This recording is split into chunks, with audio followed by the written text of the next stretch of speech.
Hey everybody, it's Mike with Jealous Lawn Care here, and today we're going to go through on how to install a drip irrigation system for your flowers or shrubs or bushes or trees or anything you want to. Alright, so stay tuned.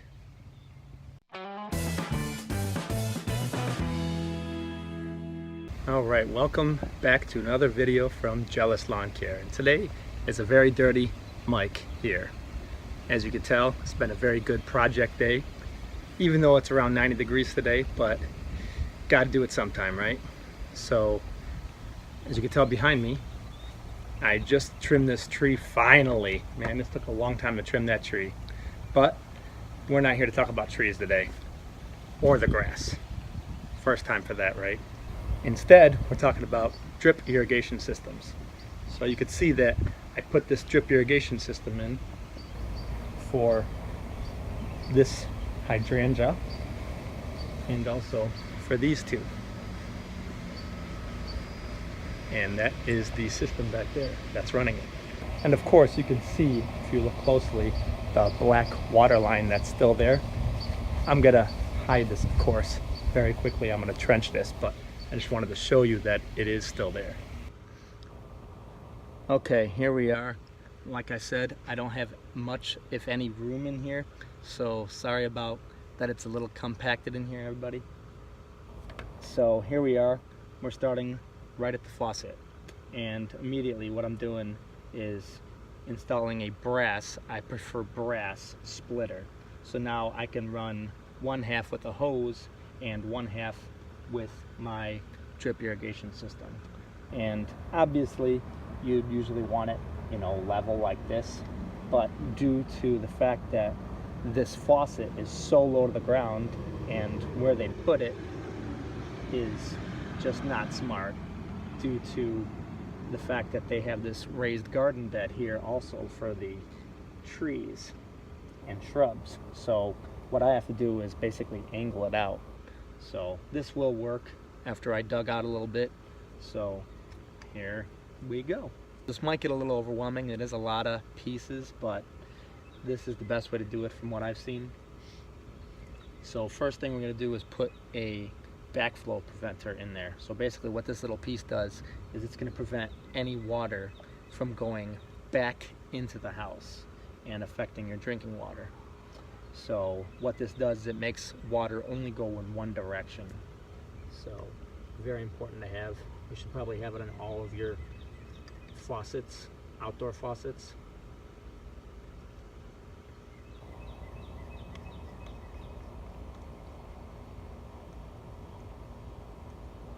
So let's get that nice and tight.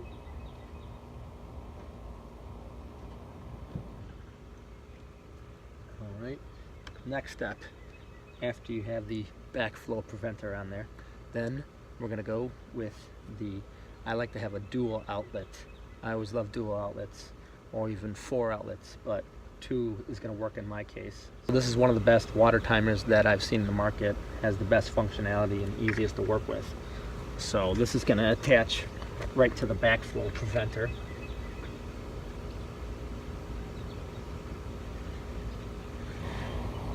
And you could read the manual yourself on this water timer. We're not going to go through it here. So it's important to make sure that all your fittings are secure. So we're going to go through and tighten all of our fittings. We don't want any water to be leaking, because obviously that's going to defeat most of the purpose of the drip irrigation system, where it's saving water and it's also doing our job for us and letting us be a little more lazy. Alright, so you can do a quick test right now that you've connected these first 2 pieces. So turn the water on, and you should not have any water leaking out from any area. So that's already a good sign. Alright, that means the water timer is working properly. So there's my clock. It's 1:21 right now. Probably can't see it much because it looks like on the video it's a little bit glared. So needless to say, we're not going to go through all the instructions on how to set up your water timer. It's in the instructions that you buy, just in case you buy different ones. So all the instructions for all of them will be different. So feel free to check that out yourself. So one of the reasons why I love this 2-port water timer is because of the fact that I can run 2 separate irrigation systems off of this. So that's really nice. So I can run 1 drip irrigation going to my front yard, which is what I'm doing now, and 1 drip irrigation system going to my backyard for my flowers in the backyard, which is what I'll be doing later on. That's a much bigger project because I got more emitters and stuff to work with. So just going to show you the easier version for now so you don't get too overwhelmed. So next thing we're going to do is install this filter. So basically this just opens up and there's your washable filter that you have on the inside. So you just clean this out once in a while and that's all you need to do. Let's do a little different camera angle here so you can see. So that's the system right now.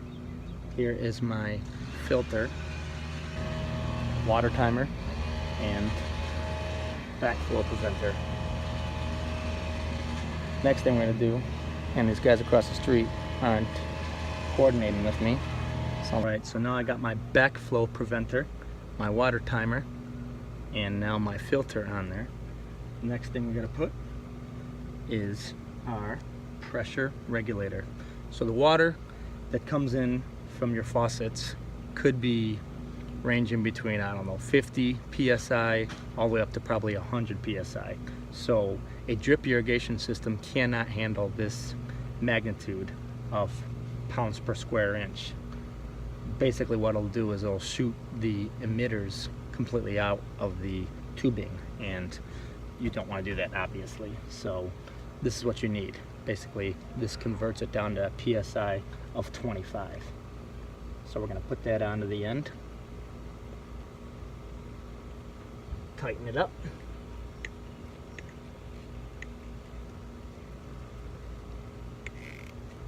so because of this PSI regulator we just put on the end, this is going to limit the water flow completely the way it comes out. So I'll do a quick little snapshot of with and without the PSI regulator in there so you can see. Alright, it's going to start in 1 minute. Just want to show you the water flow with the pressure regulator on versus none.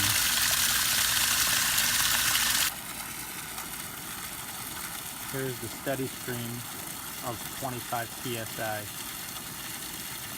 versus the other view with no pressure regulator on there.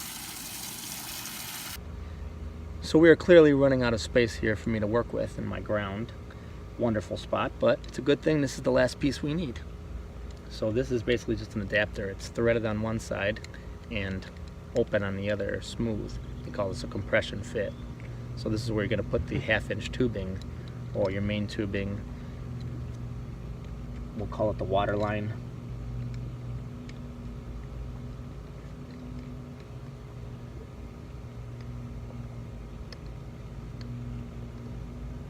So it looks like I need a little more space here.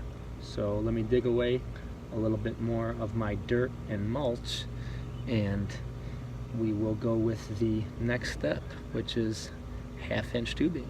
Okay, I think I've dug enough for right now.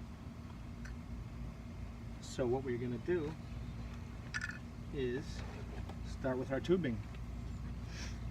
And you can see this 1/2-inch tubing is pretty flexible, so pretty nice stuff to work with. So it's a pretty tight fitting, but that's why it doesn't leak.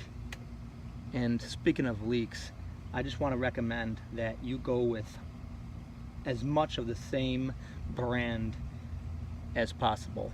Meaning what I'm using is basically all Rainbird, except for, you know, a few pieces, but you know, it's nice to stick with all the same brand, especially when I'm talking about fittings, because the fittings, you know, 1/2-inch should be 1/2-inch, you know, but Rainbird versus maybe Orbit or Rain Drip, there's a lot of different brands out there that maybe won't fit as well from what I've heard.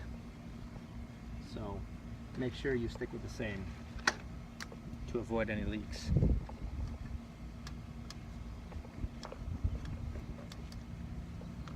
So because I have a very hard place to start. It's starting and going away from the house, and then I want to bring it right back into the house. Basically what I'm going to do is come up with a T, or a elbow I should say. I'm sorry, not a T, an elbow. So I'm going to cut this off right about here.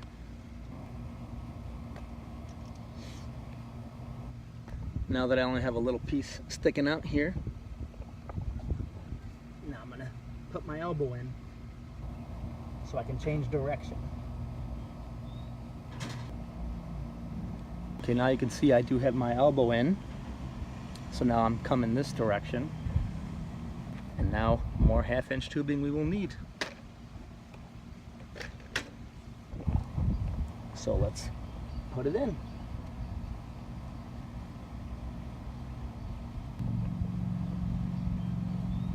Alright, so now I could do another elbow, a couple more elbows, and get cute and get really tight, but it really doesn't matter, because what I'm going to do is I'm going to bury this or trench this underneath the mulch so you won't even see it. Talk about a really tight space. One of the reasons that I'm going to get rid of this lilac pretty soon. Now, as you can see right here, I could go without an elbow, but then you see this kinks, so you don't want kinks in your hose, obviously. So I'm going to make one elbow right here. So let's cut this again.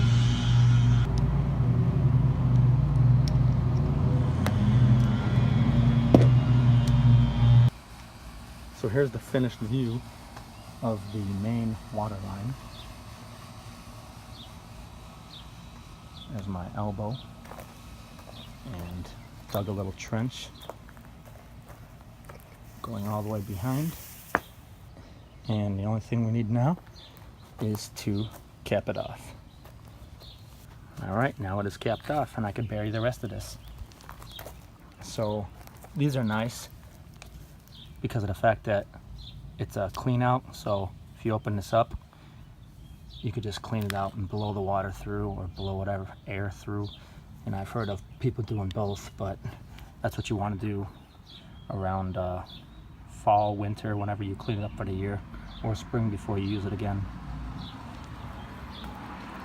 What you could also use, they have these things called a figure 8, where it just basically bends the PVC. I'm sorry, not PVC, but the tubing. It just bends it really tight and basically puts a kink in it. So that also shuts off the water. So either one works good. But I like this, it looks a little cleaner. So next thing we gotta do now is the tubing that is 1/4 of an inch. And basically what we're gonna do is we're gonna put 1/4 inch tubing to each one of the bases of the roots. So this guy, I'm gonna skip the grass because this grass does great no matter what, and this one right there. Okay, next step to get the 1/4 inch tubing in is basically you're gonna punch a hole in the 1/2 inch tubing here. Then you're gonna stick a barbed connector in here and connect that to the 1/4 inch tubing. And this is what the barb coupling looks like. So this end right here sticks into the 1/2 inch tubing. This end is the 1/4 inch tubing where it goes over it. And then what I'm using is these tubing sticks just to raise it off the ground. See how? And one of the reasons I like to raise it off the ground is because of the fact that if it's not off the ground and it's just basically laying on the ground, it's easier to get dirt and debris inside of the tubing line, and then that can clog up your emitters, which you don't want to do. Your emitters is what is going to shoot the water out. And how you punch this hole in the tubing is purely up to you.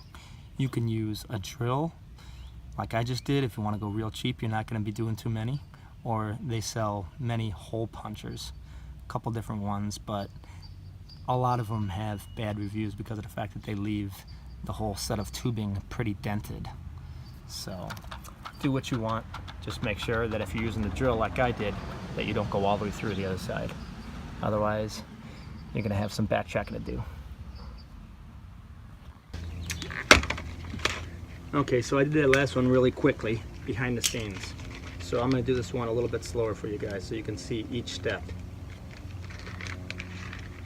So I'm going to get my barb connector, my emitter, which is the end,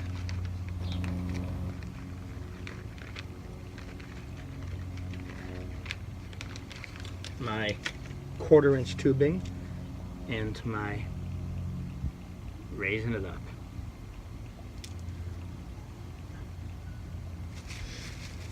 Alright, so looks like I need about roughly, I would say, a foot, but let's just do a little quick measurement anyway so I know how far I need to get to the middle of the root system.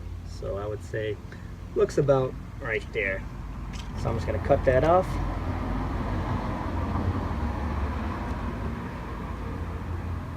And the great thing about this whole system is you're not watering the weeds around it. You're actually only watering the roots, which is what you need.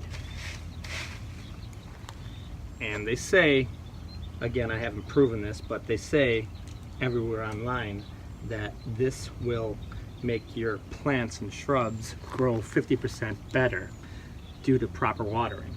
So now I'm going to drill my hole. Now I'm going to drill my hole. And it's just that easy. Stick in my barb connector. Or I'm sorry, it's called a 1/4 inch barbed coupling. This is it right there. I know this is confusing, so that's why I'm showing you guys detailed instructions. And you could do this 1,000 different ways.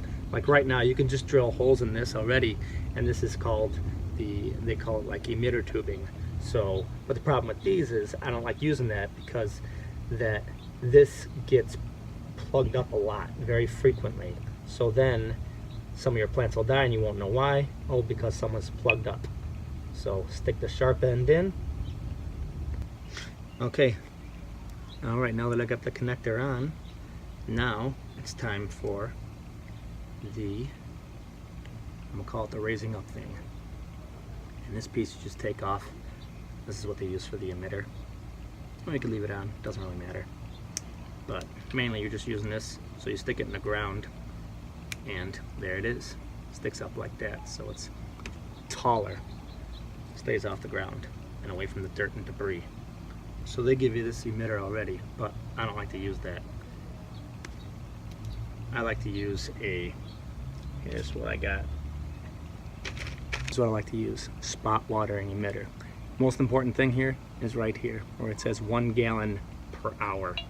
That's how much water flow is going to come out. Not more, not less, exactly that amount. Again, sharp end goes in.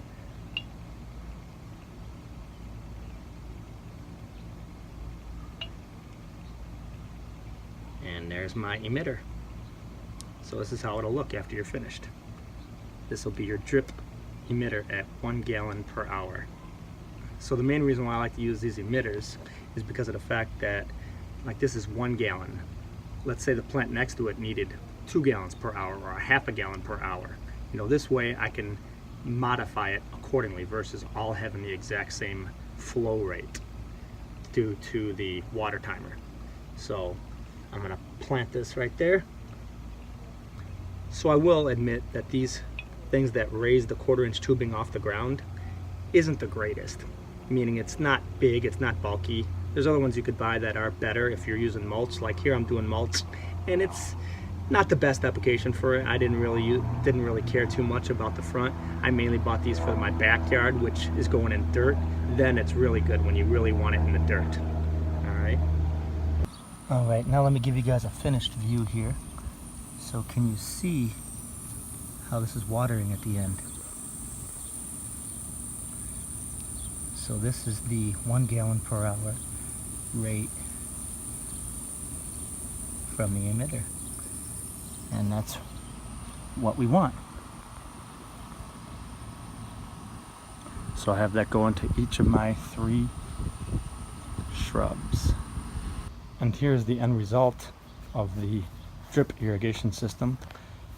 Trenched all that pipe or tubing So you only see a one little 1/4 inch tubing coming through there. So not bad at all. Oops, I'm in the sun. So not too bad at all. And that's the only part where I didn't trench, is this little section coming out. And that's the only section I didn't trench, is the 1/4 inch tubing. If you really wanted to, you could probably trench that, but I don't really see a purpose in doing that since it's so thin. It doesn't really look bad or anything. And the rest of this is all now underground as well, except for my water timer section. As always, with all my videos, make sure that you leave me a comment or description. If I helped you, give me a thumbs up and subscribe for more. Thanks for watching, everybody, and we'll see you next time. As with all my videos, any products I used, you will see in the description, so make sure you check those out if you guys have any questions regarding sizes or connectors to use or gallons per hour. And that's actually one thing I did forget to mention, is gallons per hour. So basically the rule of thumb is they have 1/2 gallon per hour emitters, they have 1 gallon, they have 2 gallons. So how do you know how much to use for what size of a bush or tree, or even flower for that matter? So basically rule of thumb is most people are using these for, let's say, shrubs or flowers. So most people are generally not using them for trees, so we won't go there yet. The basic rule of thumb is that you want 2 gallons a week of water per shrub, or perennial I should say. Now obviously perennials are bigger and have deeper roots than annuals will. So annuals will require less than 2 gallons of water per week. So that's just your basis for your rule of thumb. All right, if you guys have any questions, leave me something in the comments below.